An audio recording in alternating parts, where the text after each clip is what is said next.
Cá estamos mais uma vez, mais um Cerco de Jericó, graças a Deus. Vamos começar essa homilia cantando de novo o cânticozinho que nós cantamos no ato penitencial, tá certo? O Ministério de Música vai cantar essa canção, Dá-me o Coração, igual ao do Senhor. E com essa canção, vamos entender o que o Senhor quer falar para o nosso coração. Amém? Vamos lá? Jesus manso e humilde. Jesus manso e humilde de coração, dá-me um coração igual ao teu. Você pode cantar mais forte. Jesus manso e humilde. Jesus manso e humilde de coração, dá-me um coração igual ao teu, um coração novo, um coração de carne, um coração que ama,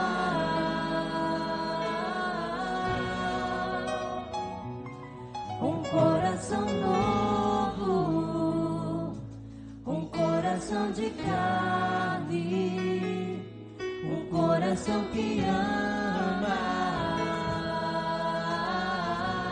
Segura a base, instrumento. Irmãos, estamos juntos em mais um Cerco de Jericó. E vamos tentar entender essa noite o que o Senhor Jesus, Ele tem no coração dEle, o desejo do coração dEle em falar, o que Ele deseja falar para o nosso coração. E a primeira leitura que nós ouvimos é um pedacinho muito pequeno do terceiro capítulo da profecia de Daniel, o livro do profeta Daniel, que conta, na primeira leitura de hoje, nós ouvimos uma oração de um jovem chamado Azarias. Porém, essa oração que nós ouvimos, eu não sei se você percebeu, é uma oração em que Azarias, meu Deus, bota um fundo musical assim bonito, solene, emocionante, toca aí. Cadê? Isso é o quê? Eu não sei o que é isso, é baixo? Guitarra, toca também. Violão, pode tocar, é violão? Toca, vai lá, vai. Tem. Isso, vai lá. Isso. Não é melhor, não é mais bonito, né? Fica mais emocionante o negócio, né, gente? Mas a oração que Azarias faz na primeira leitura de hoje, ele faz um pedido de perdão a Deus, né? Não sei se você percebe, mas ele começa a fazer um monte de pedido ao Senhor. Senhor, a gente está jogado às traças, a gente está sozinho, né? A gente pode dizer nessa hora que a gente não tem profeta, a gente não tem príncipe, nós estamos à eira da beira, somente nós estamos jogados a um nada, né? Por que Azarias ele faz essa oração num plural? A gente não ouviu na primeira leitura de hoje, mas Azarias ele está acompanhado de outros dois jovens. Então, nós ouvimos a partir do versículo 25 do terceiro capítulo de Daniel. Mas o terceiro capítulo começa dizendo assim: Nabucodonosor mandou fazer uma estátua de bronze, e naquela estátua, representando o Deus Nabucodonosor, todos que passassem à frente daquela estátua deveriam adorar ao Deus de Nabucodonosor. E três jovens, Misael, Ananias e Azarias, eram três jovens de adoração única e exclusiva ao Deus verdadeiro, o Deus de Israel. Então, quando Nabucodonosor ouviu dizer que três jovens estavam decididos a não adorar ao Deus verdadeiro, Nabucodonosor fez dois grandes castigos a eles. Em primeiro lugar, um castigo de humilhação. Mandou que os três fossem apresentados a Nabucodonosor e refez o nome deles, já não mais chamados Misael, Ananias e Azarias, mas Sidraque, Misaque e Abidênago. Por que ele troca o nome dos três? Porque esses três nomes eram considerados três nomes pagãos. Então Nabucodonosor fez assim: olha, a partir de hoje vocês não terão nome de pessoas escolhidas, vocês terão nome de deuses pagãos, para mostrar que vocês devem me obedecer. Foi o que Nabucodonosor fez com os três. Mas não somente. Depois disso, ele pega os três jovens e joga os três jovens numa fornalha de fogo. Não sei se você já ouviu por aí, mas tem uma frasezinha que todo mundo fala, né? A gente está cantando para o quarto homem da fornalha. Já ouviram isso? Né? A gente está cantando para o quarto homem da fornalha. Por quê? Porque quando Nabucodonosor joga os três jovens na fornalha, aparece uma quarta pessoa. E essa quarta pessoa, um anjo do Senhor enviado por Adonai, começa a fazer com que no meio da fornalha começa a existir uma brisa suave.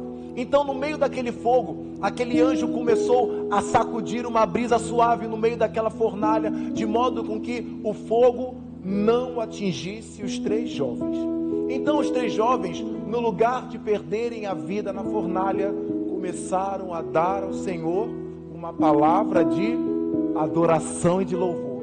Seja bendito o Senhor Deus de Israel, seja bendito o nome santo e glorioso. Todos os povos adorem ao meu Senhor, obras todas do Senhor glorificai-o. Baleias, peixes, pássaros do céu, tudo que respira, louve ao Senhor, né? Eu não sei se você está percebendo o que aconteceu com esses três jovens, mas os três jovens entenderam que no meio da provação vivida pelos três, era preciso que saísse da boca deles um reconhecimento. Apesar daquele sofrimento, eles tinham um Deus a quem confiar.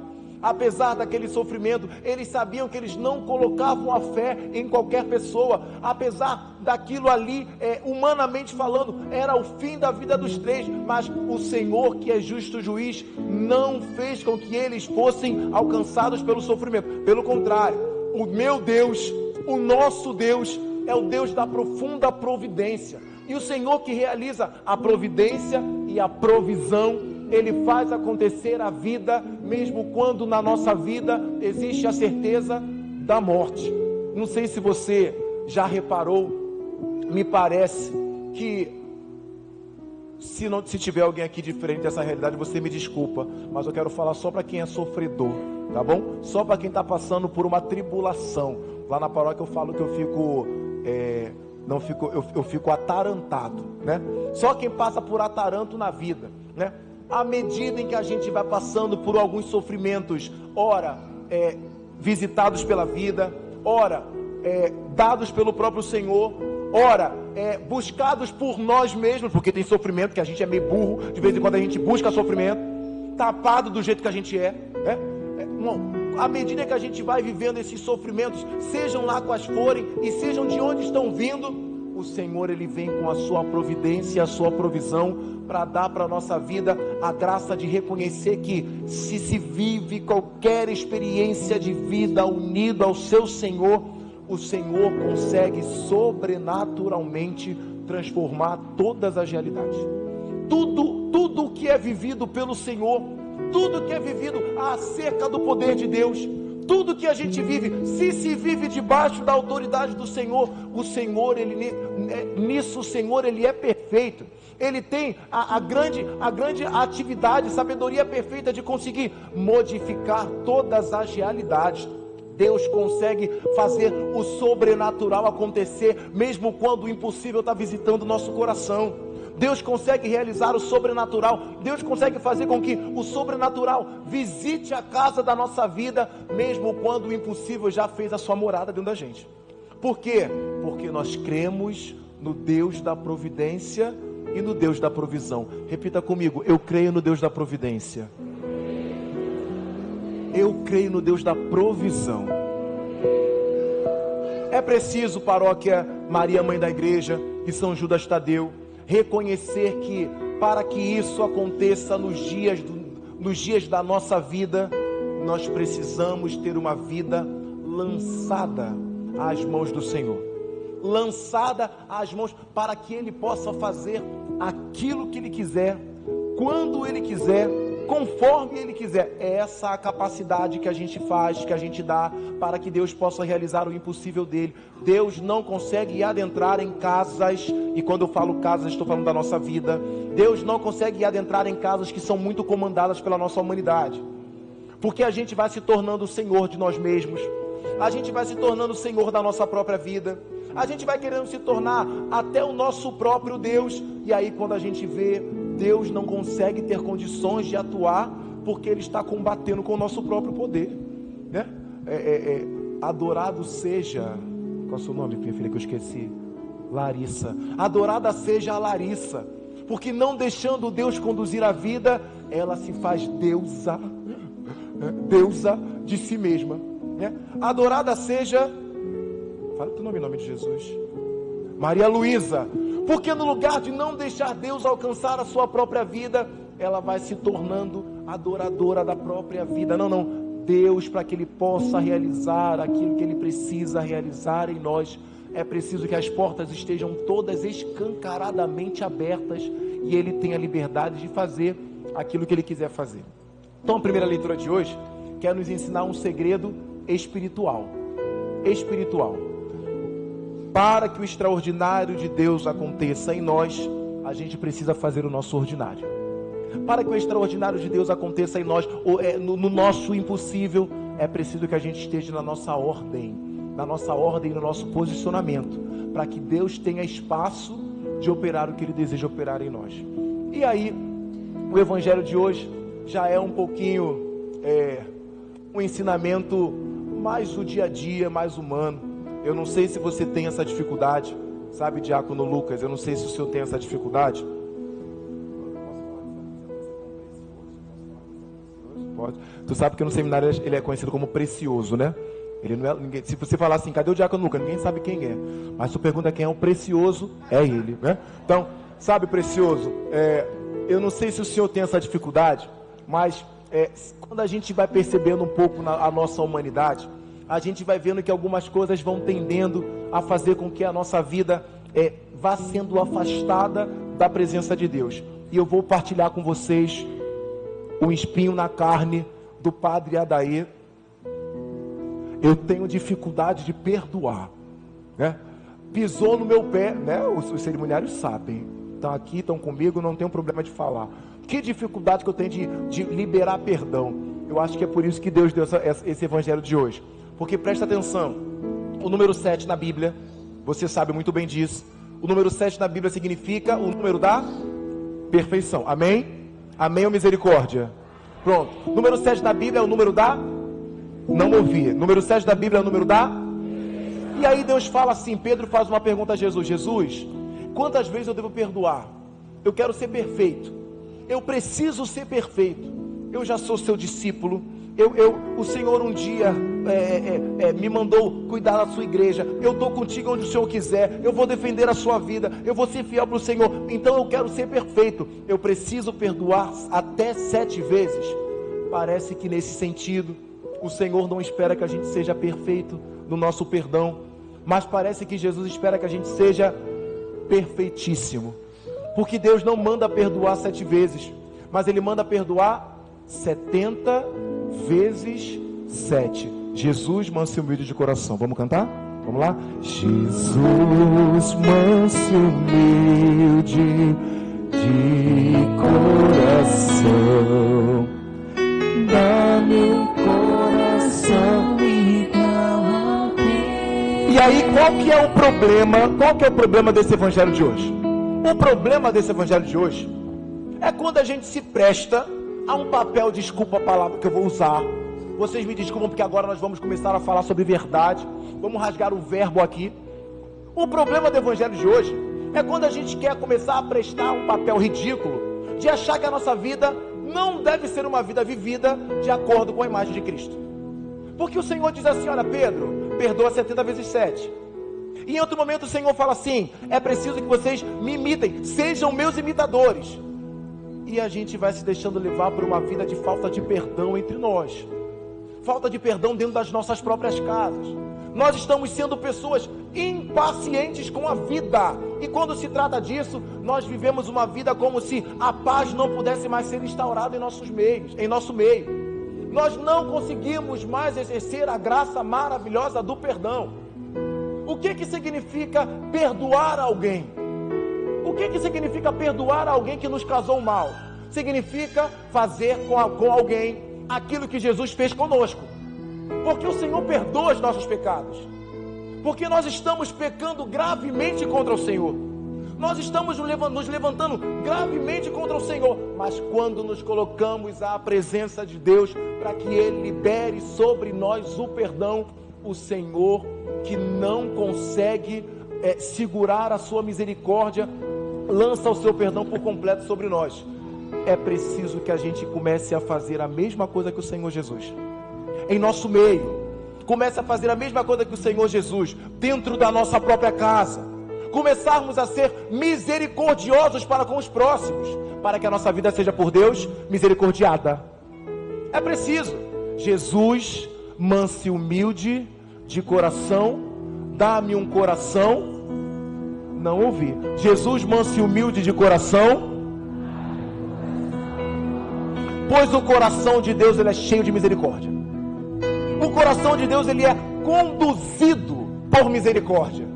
O coração de Deus, quando se trata da nossa vida, vida humana, vida pecaminosa, vida que precisa de restauração, vida que precisa de vida nova, o coração de Deus, ele é conduzido por uma profunda misericórdia, porque Deus não espera e não quer que a gente permaneça aos mesmos. Não, Deus, o desejo de Deus é tornar a nossa vida tão nova, tão renovada, uma vida tão transformada, que a nossa vida se torne como a vida do Senhor Jesus. Eu vou dizer mais uma vez, eu estou falando aqui com cristãos católicos, amém? Eu estou falando aqui com cristãos católicos, amém? Não espere que a sua vida não seja cobrada pelo Senhor como uma vida que precisa derramar a misericórdia e o perdão para os outros. Quantos de nós somos pessoas que estamos aprisionadas pela falta de perdão? Aprisionadas, o nome disso é prisão, inclusive espiritual, que causa malefícios espirituais, porque nós não conseguimos perdoar. E às vezes por uma coisa tão boba, às vezes são coisas tão ridículas, que a gente se coloca num papel infantil, né? Famílias desestruturadas, porque não sabe pedir perdão mais, porque não se reconhece. Olha, me desculpa, tá? Eu quero recomeçar com você. Foi mal, né? Foi mal. Famílias desestruturadas, cristãos desestruturados, porque não sabem perdoar aqueles que nos causaram mal. E aí, quando se trata de perdão, eu quero aproveitar e ensinar uma coisa para você, que é tão óbvio, mas tão verdadeiro, que a gente não consegue perceber. Quando a gente libera perdão a alguém, quando o perdão ele é liberado para alguém, nós não estamos liberando perdão porque a pessoa merece ser perdoada. Vocês entendem isso, sim ou não? Até porque se tem que liberar perdão é porque a pessoa que nos causou um mal. Ninguém libera perdão para quem nos causa bem. Ninguém libera perdão. Se está liberando perdão, subentende-se que alguém que está sendo perdoado por você lhe fez um malefício. Até aqui, ok? Ok? Bom, por que a gente perdoa o nosso irmão? Não é porque ele merece. Não é porque ele merece. Porque 99,9999999% a pessoa não está merecendo perdão. A pessoa não merece ser perdoada. Mas nós estamos liberando perdão a ela, porque não é em relação a ela, é em relação a você e o seu Senhor, é em relação a você e o seu Deus. Você libera o perdão para a pessoa porque tem a ver com o seu relacionamento com o seu Senhor. Não tem a ver entre você e ela, esquece. Porque ela não vai, ela não tem direitos. Ela não teria direitos. Mas você libera o perdão porque o seu Deus tem algo para fazer na sua vida. Porque o seu Senhor tem algo para fazer. Isso não tem a ver entre relacionamentos horizontais. Está entendendo? Sim ou não? Isso tem a ver em relacionamentos muito pessoais entre você e o seu Senhor. Olha, eu estou perdoando porque eu sei que se eu não perdoar, o meu Deus não vai conseguir alcançar a minha alma. Em outras palavras, quem não consegue liberar perdão, não consegue receber do seu Senhor a graça da salvação. Ponto. A pessoa que é imperdoável, sei lá, a pessoa que não perdoa, né? Melhor, né? A pessoa que não perdoa, se não perdoa, é alguém que não é merecedora de céu. Não é, porque Deus nos manda ser semelhantes a Ele. É mandato do Senhor. Sejam meus imitadores. E aí o Senhor logo fala: perdoa 70 vezes 7. Vou lhe perguntar aqui, e aí você guarde para o seu coração. E aí Deus vai falar com quem Ele deseja falar, né? Quantos de nós estamos há tempos sem falar com os nossos? Há anos sem falar com o sangue do nosso sangue. Alguns dias atrás, eu gosto de falar da vida dos outros, adoro falar da vida dos outros, é uma coisa boa, né, diácono? Falar dos outros, né, diácono? Que bênção. Depois de Jesus, eu gosto de falar da vida dos outros, né? Alguns dias atrás, eu atendi uma pessoa lá na paróquia, uma paroquiana minha, maravilhosa, de igreja de Deus, sabe? De oração. E aí ela chegou de oração, de missa dominical, de pastoral, tá entendendo? A mulher, ela é barata de sacristia, como a gente.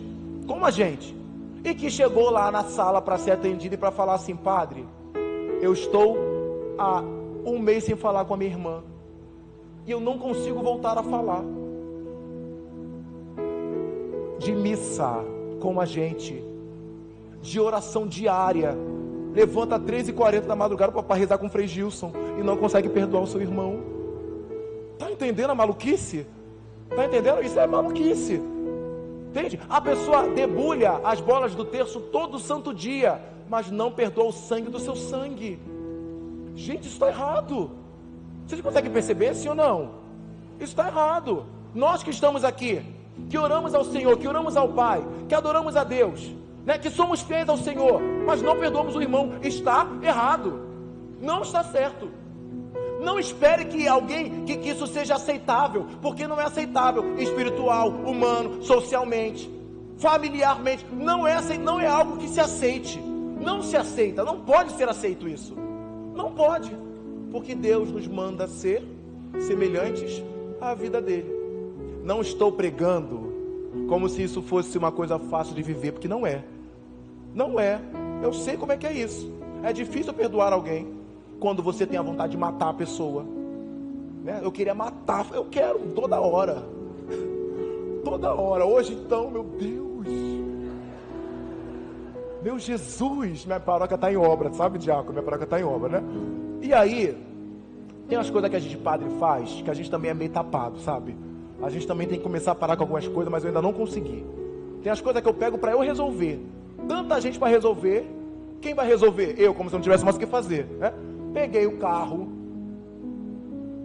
aliás, eu dormi até meio-dia, dormi porque hoje é minha folga, celebrei missa às 7 da manhã, até 7h30, voltei para minha cama, deitei eternamente em berço esplêndido até meio-dia, porque Jesus é Deus, Ele merece. No 7º dia descansei, hoje é o meu domingo, acordei, fui almoçar, aniversário da minha filhada de 1 ano, fui almoçar com ela, só que aí, tinha que comprar os materiais de obra, deixa eu te falar, tanta gente para comprar, um monte de gente para fazer isso. Qual foi o tapado besta que quis comprar? Eu. Pois eu fui pegar o carro para comprar, fui lá na Obra Maxi. Conhece a Obra Maxi? É a loja mais barata, vai lá, viu? Se está fazendo obra, vai lá, né? Não vai em outra, porque lá é a mais barata, tá? Fui lá, comprei, e aí no meio da compra, a pessoa da obra fala assim: padre, sua bênção, estamos aqui fazendo a obra e o material ainda não chegou. Vai precisar ou não da gente? Que eu já te pedi há 2 semanas e ainda não chegou. Eu ouvi aquele áudio, eu coloquei o celular no meu bolso e eu falei assim: eu vou responder à altura que esse desgramado vai receber. E aí, mas eu gosto, né? Eu comecei a andar com o carrinho para lá e para cá, assim, falei: gente, eu tô com ódio. Eu até comecei a esquecer o que era picareta, não sei. Fiquei comprar uma picareta, falei: gente, não lembro mais, que eu vi uma foto na internet, não lembro mais, de tanto ódio que eu tava. O que é uma picareta? Fiquei com ódio, andando de um lado pro outro, né? Aí depois eu falei assim: gente, não, para. Sabe por quê? Porque nós não podemos ser conduzidos pelo mal que habita na vida da pessoa. Tá entendendo? Nós não podemos ser conduzidos pela falta de educação de alguém, pela maldade de alguém, a maledicência de alguém, pela loucura de alguém. Você não pode ser conduzido por aquilo que é alheio. Se aí no teu coração tem um espaço para o seu Deus, por que outras forças nos conduzam? Né? Não, amém. Se no nosso coração tem um espaço para o Senhor, Por que a gente deixa para que outras pessoas... Essa partezinha vocês não vão botar na internet, viu? Tá? Bascom, apaga essa parte. Misericórdia. Tô até vendo amanhã, baixa assinado para me tirar na paróquia. Ai, Jesus, misericórdia, né? Amém, né? Tá entendendo, sim ou não? Não faz sentido.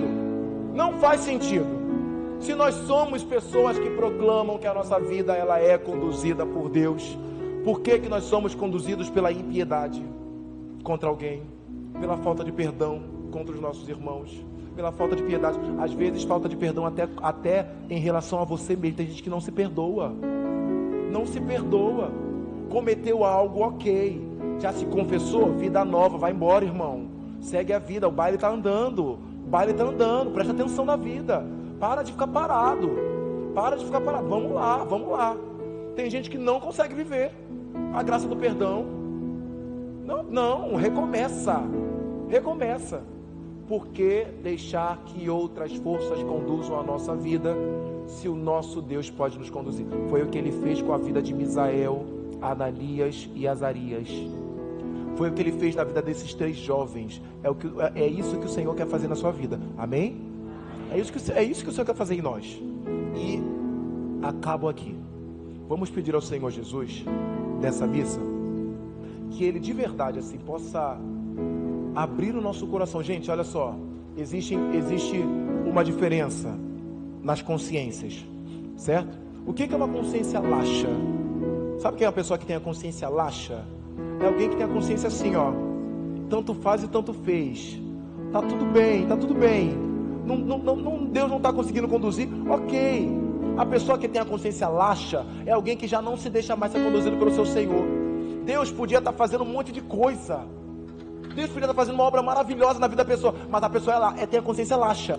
É aquela pessoa de consciência preguiçosa, sabe? Aquela pessoa estulta, consciência laxa, quando não se deixa ser firme na condução consciente, né? Consciente, deixa o seu Senhor conscientemente lhe conduzir. Mas existe uma outra coisa, a consciência reta. O que é a consciência reta? Você sabe o que deve ser feito, por isso faz. Você sabe o que deve ser feito, por isso realiza. E aí a consciência reta, ela está unida à vontade firme. Porque o consciente, o retamente consciente, sabe conscientemente o que deve ser feito. E aí, porque sabe o que deve ser feito, faz. Consciência reta, vontade firme. Repita comigo: consciência reta, vontade firme. Mais uma vez: consciência reta, vontade firme. É como aquela pessoa que você sabe que a pessoa está correndo atrás da sua meta e a pessoa não descansa enquanto não consegue. Levei esse aqui para correr na praia um dia comigo, Rodrigo, e tô eu correndo, né? Porque eu sou Usain Bolt, né? Sou corredor, né? Correu 300 metros e parou. Mas eu não vou mentir que eu corri 500 e parei. Mas a pessoa que tem a consciência reta, ela vai ultrapassando os seus limites. Ela vai ultrapassando até a sua vontade se tornar uma vontade firme. Ela vai ultrapassando e vai alcançando mais coisas. Deixa ela, pode deixar.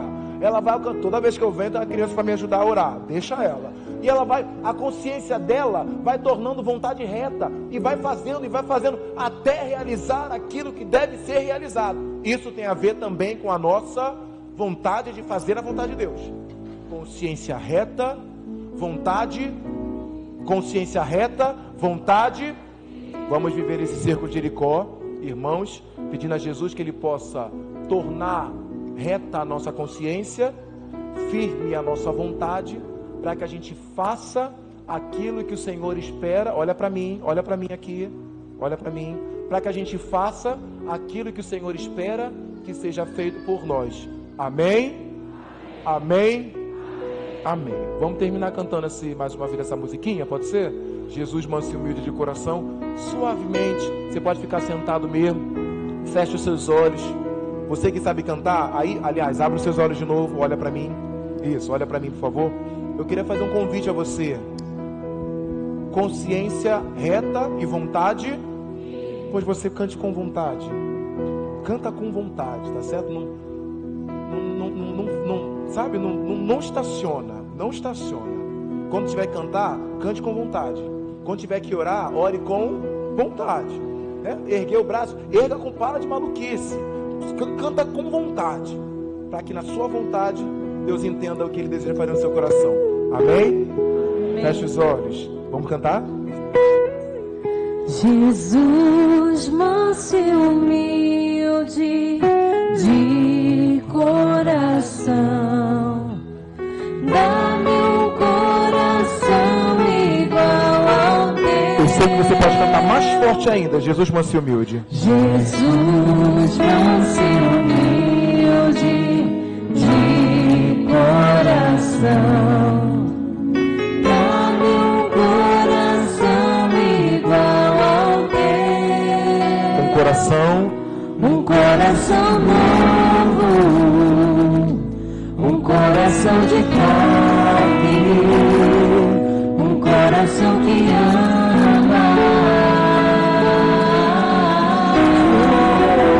coração novo, coração de carne, um coração de carne, coração que ama, coração que ama.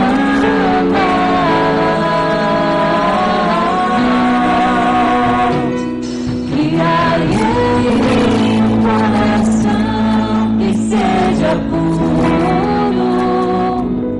e renova em mim o vosso Santo Espírito. De vossa face não me rejeiteis, ó Senhor. De vossa face não me rejeiteis, ó Senhor. Criai em mim um coração que seja puro e renova em mim o vosso Santo Espírito. De vossa face não me rejeiteis, ó Senhor. De vossa face não me rejeiteis, ó Senhor. E ainda com seus olhos fechados, na suavidade da sua oração, vai levantando a sua voz e vai dizendo: Jesus, troca o meu coração, dá-me um coração novo, um coração que sinta os seus sentimentos, que ame Jesus como o Senhor ama. Eu queria convidar você, igreja, que você não deixe os seus lábios fechados agora. Vai abrindo os seus lábios, vai deixando com que a sua oração vá brotando da sua voz, da sua boca, e vai dizendo: Jesus, eu quero uma vida nova, sentir como o Senhor, amar como o Senhor, viver como o Senhor. Jesus, eu estou aqui na sua presença para pedir isso. Olha, criai em mim um coração que seja puro, dá-me de novo um espírito decidido. Ó Senhor, não me afasteis de vossa face, nem retireis de mim o vosso Santo Espírito, porque eu preciso, Senhor, dá-me um coração novo, vá transformando esse meu coração, que tantas vezes é coração de pedra, coração que não perdoa, coração que não reconhece, coração que não ama verdadeiramente. Deus, olha, recompõe os meus sentimentos, recomponha, Jesus, aquilo que conduz o meu coração, para que eu seja um novo homem. Diz para ele assim: Jesus, eu quero ser um novo homem. Jesus, eu quero ser um novo homem para o Senhor. Eu quero, Jesus, ser um novo homem conduzido pelo Senhor. Cria, Jesus, em mim um coração puro. Devolve-me, Jesus, a pureza das crianças no meu coração. Devolva-me, Jesus, a inocência do coração. É tanta maldade que me conduz, Jesus. É tanta maledicência que conduz a minha vida. Quantos males, Jesus, eu mesmo busco. Não, Jesus, mas me devolve a inocência, por favor. Me devolve a pureza, por favor. Eu quero ser novo de novo. Jesus, eu te suplico, suavemente, Jesus, eu te suplico. Criai em mim um coração que seja puro. Criai em mim um coração Que seja puro e renova em mim o vosso Santo Espírito. De vossa face não me rejeiteis, ó Senhor. De vossa face não me rejeiteis. Para acabar, somente as vozes, criai em mim. Criai em mim um coração que seja puro. Peça isso e renovai. E renovai em mim o vosso Santo Espírito. De vossa face não me rejeiteis, ó Senhor. De vossa face não me rejeiteis, ó Senhor. Glória ao Pai, e ao Filho e ao Espírito Santo. Como era no princípio, agora e sempre. Amém. Louvado seja nosso Senhor Jesus Cristo. Para sempre seja. Vamos juntos, irmãos, cantar o cântico do ofertório, entregando ao Senhor Jesus a nossa vida e o nosso